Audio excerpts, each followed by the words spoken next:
I would say working on building a strong brand. You cannot go wrong with that. It's a strategy, a winning strategy in the long term.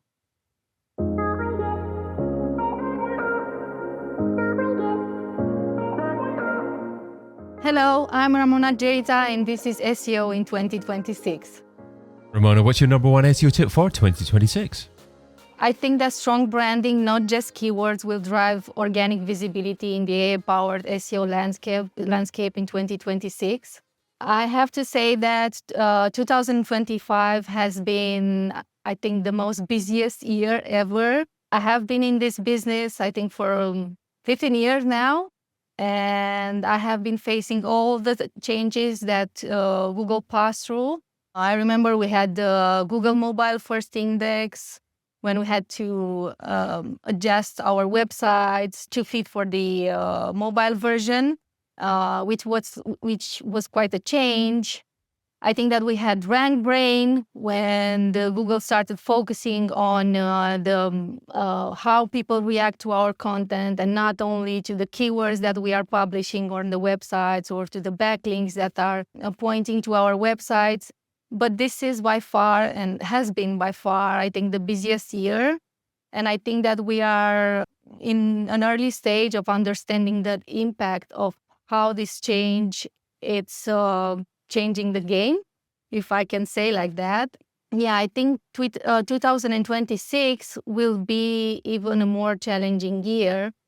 And if there is one thing that I believe it will work, or it will be a good strategy to go for, that will be to start building a brand, because I don't think that we cannot go wrong with that. Google loves brands, and I think that LLMs will also love brands. Okay, so branding key in 2026. Let's dig into why that is the case and how you go about building a brand to positively impact your SEO. And one element of that is omnichannel SEO. So what is omnichannel SEO, and how does this improve your brand success? Well, you already know me by now, because I have been advocating for omnichannel SEO for a while. So omnichannel SEO means being present on the platforms where people are searching your brands. And we know that people are using nowadays so many platforms. So focusing only on ranking number one in Google, I think it's not enough, and it will not be enough on the long run. We have to start building integrated strategies across the social media platforms, for AI platforms like ChatGPT or Perplexity, or for Google AI Mode. We have to start building strategies for YouTube or for TikTok, because this is where people are spending time. This is where people are looking for information. This is where people are buying our products and services that we are selling. So are you talking about organic discovery, improved organic discovery on these platforms? Or are you saying that by focusing on these platforms, then it also positively impacts the way that your brand is perceived on traditional search engines like Google?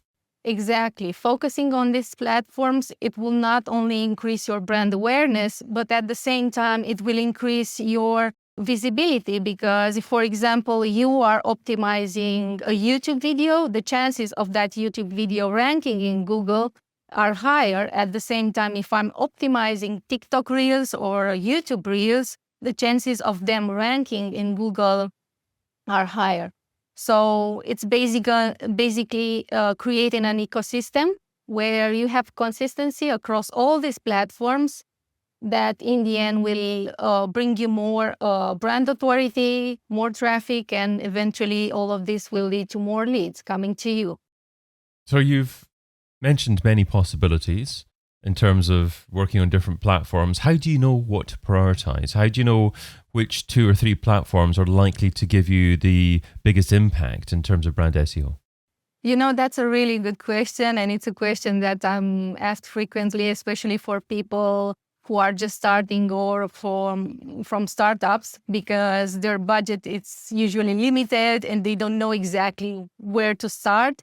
I would say to start with 1 or 2 platforms, depending on the budget that you have. and then try and test others as well. I don't think that you have to be on all platforms. I think that you have to identify the one where your potential leads are spending more time. How do you identify that? Well, by testing and measuring, of course. Yeah, that's the only way to go. So by testing and measuring against more traffic coming back to your website, or looking at the audience and making an educated guess as to whether or not the audience is relevant to your business? Yes, by tracking the brand mention, you have to identify the KPIs for each platform because, for example, for LLMs, you have to track the mentions and not the rankings. So I would say to identify 1 or 2 KPIs for each platform, start tracking them and see what's the impact in your business. If the impact is a positive one that brings a good return of investment, then you should go with that platform. If not, well, stick to 1 or 2. I mean, we don't have to be everywhere. And how do you persuade stakeholders in your business that brand mentions are just as important as visitors to your website? Yeah, I think that's a tricky one, and it's something that us as specialists, we have been facing. But it's clearly that people nowadays are using LLMs, and they will start using LLMs more often. So it's just a matter of time till the traffic coming and the importance of being mentioned in LLMs will grow even higher than it is right now. And we also have researches that are explaining that people search for products and for companies or even people in LLMs. So I think it's crucial to be there. I happen to have clients coming to me saying, we read about you on ChatGPT, so we thought, yeah, we have to start working with you. So yeah, I think it's not showing them, it's quite a loss, even for big brands or for companies that activate in industries or niches where, I don't know, classic referrals count more. But this is not the future. This is how things went in the past, but in the future, this will change, definitely. And talking about the future, you also talk about shifting beyond keywords. What does that mean in practice? Well, in practice, mean adapting the content to how people search for the services or the products that you are promoting. I was talking about YouTube. If we have a look on how people search on YouTube, we might find that it's a bit different than how people search on Google.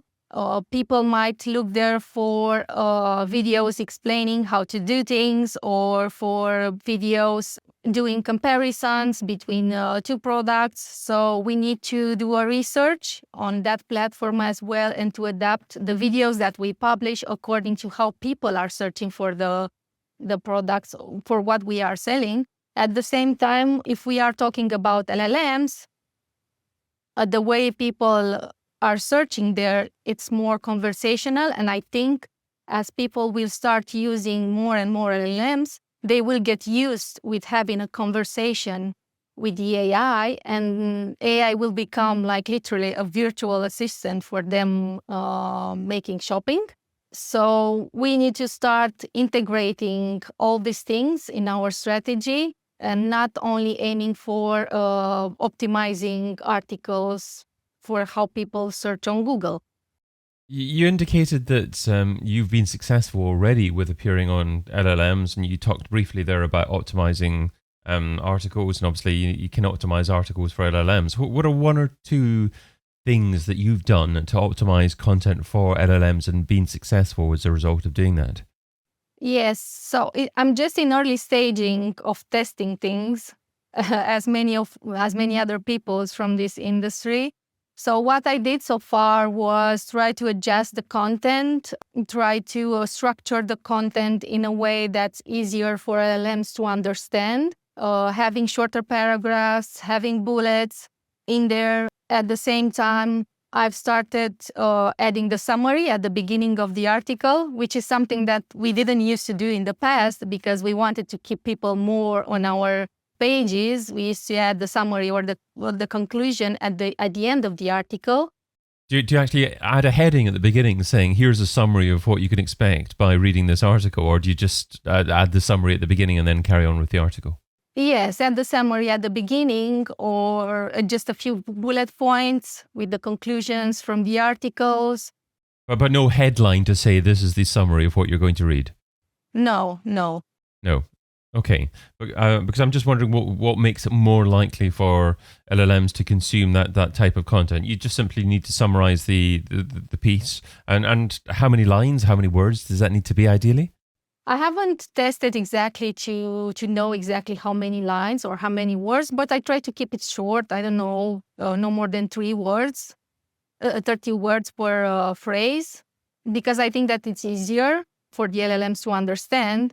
And I've also seen, I think that Aleida Solis mentioned that LLMs pick up answers from feature snippets, and feature snippets used to pick up answers from these short phrases. So yeah, I think this is one tip that we could try.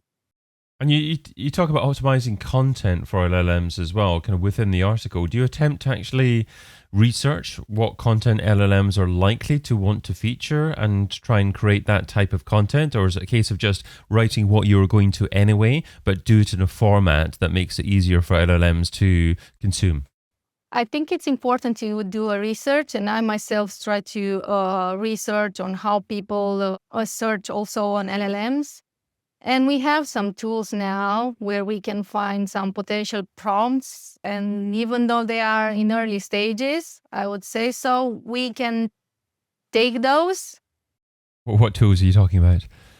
Well, we have Profound, we have White Sonic. These are just a few where we can see how potentially people might search for our services. But I think that it's still early to take that as a, 100% to-go strategy, to go or those prompts just for a year, because the technology behind tracking how people are searching in LLMs, it's quite expensive. So yeah, it's just the beginning of it. And one of your last points that you shared with me beforehand was that it's essential to write content that's unique. So how do you go about writing that unique content and creating something that, again, LLMs are more likely to want to consume and to feature?